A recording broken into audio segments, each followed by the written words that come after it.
Hello everyone, আসসালামু আলাইকুম। চলে আসলাম নতুন একটা ভিডিও নিয়ে। এটা হচ্ছে আমার গাঁদা ফুল গাছ।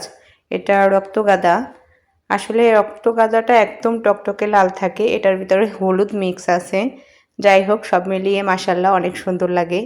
তো গত বছর নার্সারি থেকে আমি এর দুটো চারা কিনে এনেছিলাম, আর সেখান থেকে বীজ পড়ে আবার দুটো চারাই হয়েছিল। সেগুলো ডাল ভেঙে ভেঙে কয়েকটা লাগিয়েছিলাম, কিন্তু আমি তো ওটা ইচ্ছা করে দিইনি, যার জন্য আগে হয়ে গিয়েছিল। পরে এই দুটো আছে, মাশাল্লাহ অনেক সুন্দর ফুল ফুটেছে। আর এগুলো হচ্ছে আমাদের দেশি ফুল, যেগুলো সচরাচর সব বাড়িতে দেখা যায়।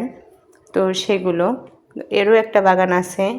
তো মাশাল্লাহ দেখেন গাছগুলো কত সতেজ এবং সুন্দর। যাই হোক, আমাদের বাড়িতে সব গাছই অনেক সুন্দর হয়, কারণ একদম নতুন বাড়ি। আর সকাল টু সন্ধ্যা রোদ পায়, কোনো ছায়া নাই। এটা হচ্ছে আমার নয়নতারা ফুল গাছ।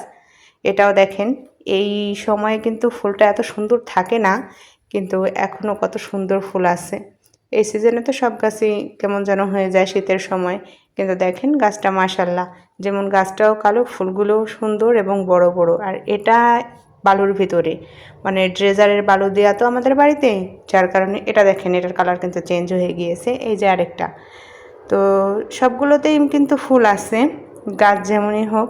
আর গাছগুলো যদি আমি কাটিং করে দিতাম তাহলে আরও সুন্দর হতো। এটা হচ্ছে দুবলা ফুল গাছ।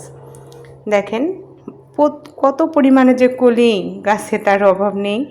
অনেক ফুল ফোটে, সকালবেলা বেশি ভালো লাগে, মানে সকাল বলতে 11টা 12টার দিকে খুব ভালো লাগে দেখতে।